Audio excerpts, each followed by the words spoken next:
Hi Taurus, welcome to your December Astro-Tarotscope with me, Raphael from Radiant Reality. It's an absolute pleasure to have you. Thank you so much for being here. Thank you so much for joining me. Quick note, remember these are for your sun, moon and ascendant sign, but if you're only going to watch one, I do advise that you make sure you watch your ascendant sign. It's going to be the most accurate for you on that day-to-day level. With that said, remember they're general readings. Not everything's going to resonate with everybody. That is just fine. You should always use your own discernment. Before we start, as always, I would like to bless my decks of cards with all forms of love, light, peace, prosperity and abundance. And I pray that the messages that come through are ultimately clear and concise. They help you on your path to your highest vibrational good. Okay, so let's get into it. So as you can see, I got a little something news, a little something for you. I gotta say, I do love it. I'm very, very happy and very chuffed to have it. And it's nice to bring you a visual aid to what's going on with the astrology as well, you know, and this doesn't take anywhere near as long as it was taking me to create all of those thumbnails that I put in the in the videos previously. And this is a bit more fun, right? Don't you think? All right, so let me know in the comments. Do you love it? Do you loathe it? What do you think, baby? All right, so your first transit that I want to look at for you is on the 3rd of December. Venus is going to square, so Venus here in the sign of Libra is going to square Pluto in Capricorn, right? So I have to pop that there. So this is you here, Taurus. You are the ascendant for this reading. So you're ruler in the sibling sign of Libra, right? Because you're ruled by Venus. Venus also rules the sign of Libra, as many of you already know by now. If you've got any and all any sort of legal matters or disputes at the moment, this could actually be a moment of intensity. I'm really sorry to say.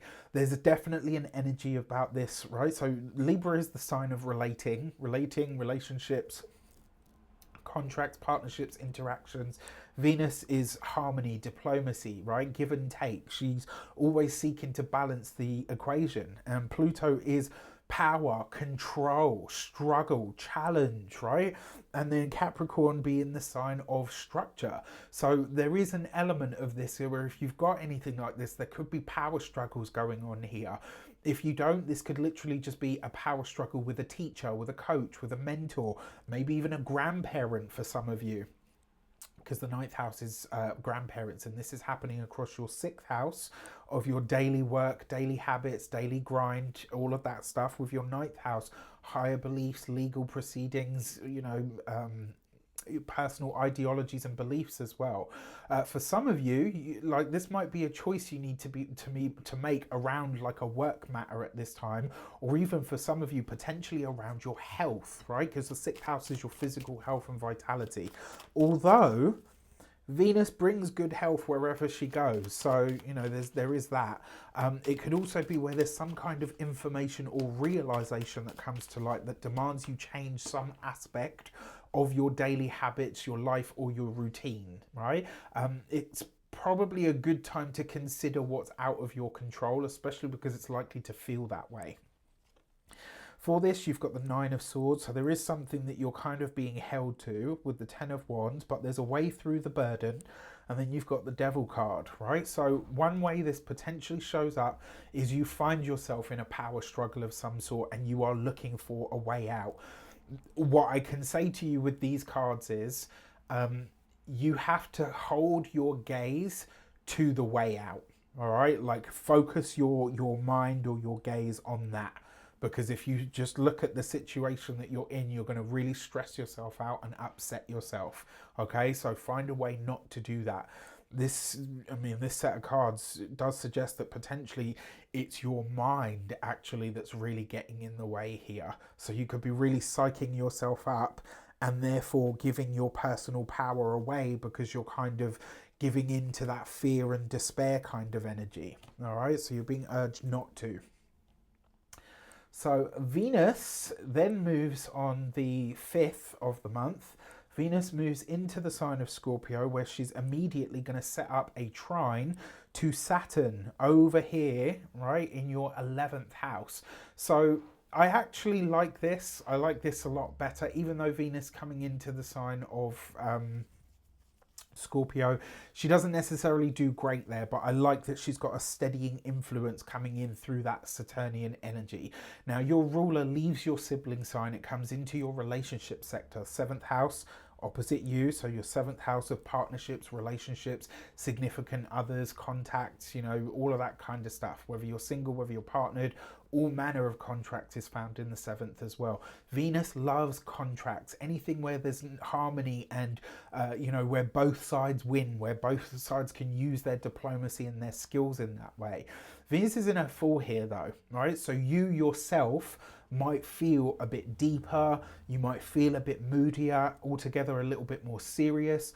That trine to Saturn is going to strengthen you, right? Which means that maybe through your friends or through your social circle or your groups, maybe your cheerleaders, the people that really kind of support you, that are playing those beneficial roles for you, they come in to say, look, you know what, whatever else is going on, fuck that, you've got this, you're going to be all right, okay? And I will say, pay attention to who those people are, all right? They might be instrumental for you moving forward. For this, you've got the Ace of Wands, the 9 of Cups, all right, and the Hermit card. So you've got 2 9s here.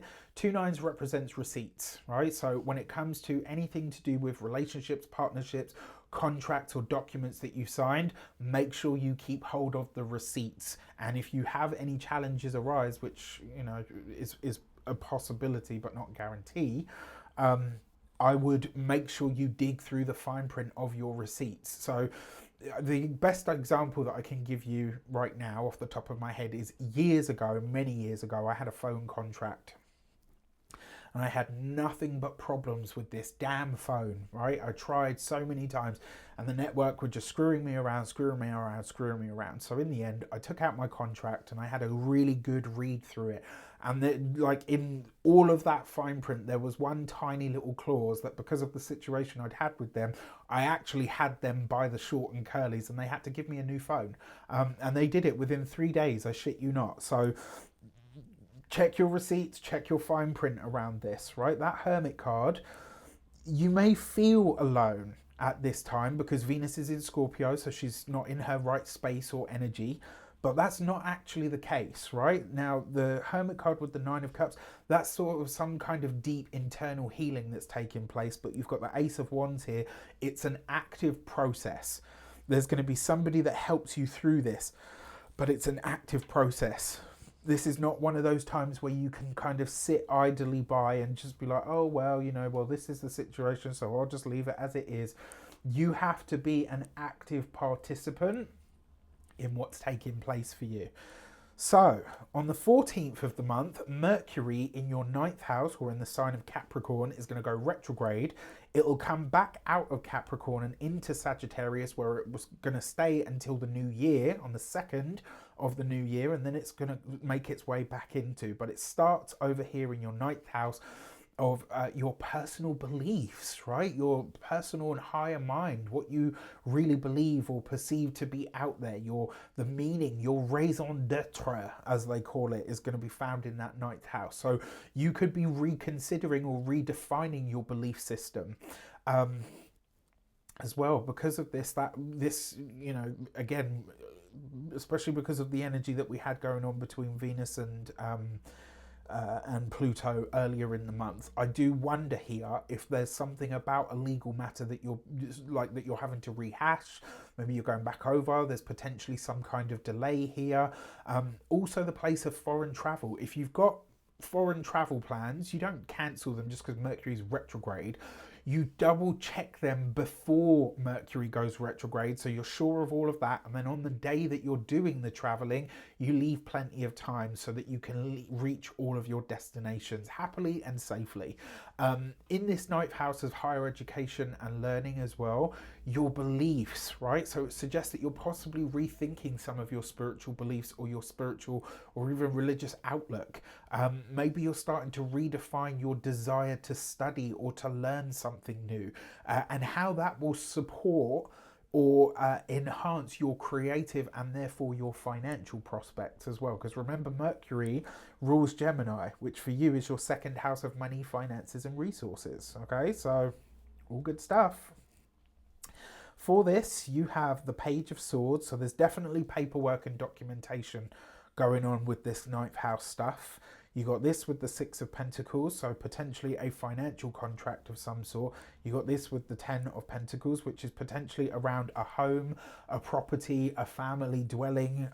For some of you as well, this may be that there are considerations or conversations being had around estates, around wills, all of that kind of stuff, because Mercury retrograding out of Capricorn and coming into Sag, that's your 8th house of other people's money, death, taxes, inheritances. So I do wonder when I see these if there's something along those lines as well, especially because the Page of Swords is that it's something of a contractual nature, and then you've got these pentacle cards as well. Interesting stuff. Okay, so on the 27th of the month, Mars is going to come into a conjunction with Mercury, and both of those energies are going to... Mars is going to conjunct Mercury, and both of those energies are going to square Neptune in the sign of Pisces. Now, this is 8th house, 11th house stuff, right? So the house of money, loans, debts, taxes, your deep psychological energy, meeting the house of future goals, planning, aspirations and dreams for the future, and also friendships. There's potentially a clash with either a friend or a group of friends, or maybe a clash that happens within a group of friends that sort of becomes a bit of a stinky issue. It's like the elephant in the room. It might also be that you have some kind of future plans that you want to reach, but in order to reach them, you realize very quickly that your financial sort of current financial situation actually does need to be looked at again in order for you to really move forward. It could also be as well, and I'm sad to say, it may be that a friendship takes a massive blow at this moment, you know, due to a lie. Maybe some kind of a lie is uncovered. Maybe a friend catches you in a lie. Maybe you catch a friend in a lie, and, you know, it leads to some... This is going to overbubble for everybody, right? Mars, action, energy, passion, irritation, fire, you know, just getting into it. Coupled with Mercury, words, right, which is retrograde at this time, and they're square to Neptune. Neptune is confusion, fog, nebulousness. It's kind of, you don't see or think clearly with Neptune, right? Or maybe you think too altruistically, and that kind of gets in the way or bites you in the butt in some way. When they come into a square, which is a challenging challenging aspect, it's going to force you to act in a way that maybe comes across as like, whoa, you know, that was really intense. And it's probably going to cause some tears, because Neptune will bring tears, right? And in everything that's happening, it does feel like it could be quite sort of like, oh. So for this, you've got the Six of Wands with the Emperor and the Queen of Wands. So so the Queen of Wands is usually a fire sign woman, Aries, Leo, Sagittarius. She's coupled with the Emperor. So an Aries woman may feature for you at this time, and this could be somebody that, you know, what's the word that I'm looking for? It could be somebody that you, with the Six of Wands, this could be somebody that fights on your behalf, that wants to help or to assist you in some way, but it could just as easily be that you have a fallout with somebody that you're usually quite close to, who happens to be a Queen of Wands. It might also be that you're having to set really much firmer boundaries with a boss, with a significant other, with a friend who happens to be a guy. All of this with the Six of Wands. It will probably have a swift resolution, but I gotta be honest, it feels like it leaves a bitter taste in the mouth. And because all three of these cards are ruled by fire, that Mars and Mercury conjunction in a fire sign of Sagittarius, where Mercury doesn't necessarily do so well anyway, in a square to Neptune, this is, you know, potentially a lot of words that cause maybe some kind of challenge, problem or issue. All right, so let's get rid of this. And for your new moon in the sign of Sagittarius, this is your, where are we? For you, this is in your 8th house, right? Other people's money, your, other people's money, loans, debts, taxes, tax rebates, inheritance, sex, sensuality. A new moon in this space is like a fresh start, but remember, a new moon is a dark moon, right? And so there's a fresh start coming in, probably in one of the deepest spaces of your chart. So this could be you starting to redefine your sexuality and sensuality. This could also be you really looking at your financial experience at the moment and asking yourself what you can do to shift it or to change it. It might see you being, you might really feel to pull away from the world at this moment in time while you work something out for yourself. It could be as well, because this is the house of secrets, so it could be at this time that you feel the need to hide something about yourself or around yourself. For this, you've got the gate 62 and practicality. So because this is other people's money, you are going to need to ask yourself, how practical is it that you how practical are the financial interactions that you have? Because this is other people's money. It's money that you make from clients. It's money that you make or that you receive from your spouse or your significant other. And this card asks you to ask yourself, not only is it practical, but what's the likelihood here? What is the real likelihood of this? Yeah. And then finally, you have the full moon in the sign of Cancer, which for you is in your third house. All right, so pop that there. And for this, you have the gate 30 and holding. Let's chop the 0 off, so the number 3, right? The message behind this card is to hold on, to go for your dream, to hold on to your dream and do not let go, right? Do not let go until you've until you've held on to it or it's become manifest. The third house is your day-to-day communications, how you interact with people, what you're talking about. It's your mind, it's your local environment as well. So neighbors, siblings, cousins are all found in this space as well. And it kind of suggests to me, because the moon actually likes to be in the third house, she does good work there. You may realize where something that you had changed your mind on, it's almost like a moment where you say to yourself, no, I had this right previously, and you decide to kind of move forward with something in this way. And because it's the gate 30 and holding, this might actually see you pursue something that you had kind of told yourself that you weren't going to go after, but only now you say to yourself, no, you know what, it's like you're backtracking on something here, but you're backtracking for the right reason, and it has a really wonderful result. I forgot to mention, if you haven't got your year ahead tarot scopes yet, you can watch the Numerology life path videos. There's a link in the description that will show you all of that. They're totally free and out there on YouTube. If you want to get your year ahead Astro-Tarotscope, you can get those. They are $7.99 a piece this year, or they are $49.99 for the bundle. And as if that wasn't enough, if you've ever taken any energy work sessions with me or wanted to but couldn't afford the price point, I've created something you can do in your own time. This is going to set you up for 2024 in a way that, trust me, nobody else has created anything like this. I am that confident in what I've created that I can say that. I know it sounds really big-headed, and I'm sorry to say it, but I'm so proud of this. And if you have been on my socials, or if you've been checking out my Instagram or the YouTube community tab, you'll see some of the stuff that I've posted there about what people are getting from it already before the year's even started. So I gotta say, I'm super proud of this one. There are a handful of discount codes left, I believe. So if you want to snap it up for £99 instead of $111, get that. It's on the link in the description box below. All right. With that said, whether you do or don't celebrate, whatever you do or don't celebrate, from my heart to yours, I truly wish you a wonderful Hanukkah, Kwanzaa, Christmas or Yule, whatever it is you do or don't celebrate. Thank you so much for all of your support throughout 2023 and beyond. I know some of you have been with me for way longer than that. It really does mean a lot. Take care, and I'll see you soon.